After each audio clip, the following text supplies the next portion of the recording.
سورة الشمس.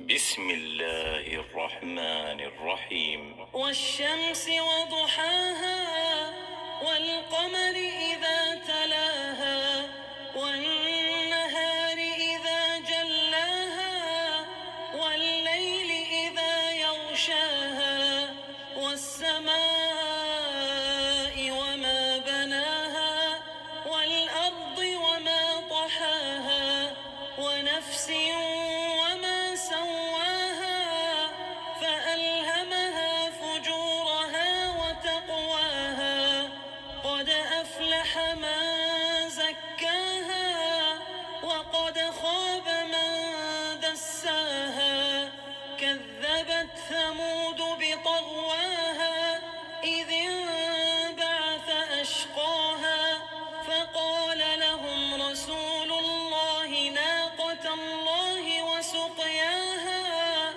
فكذبوه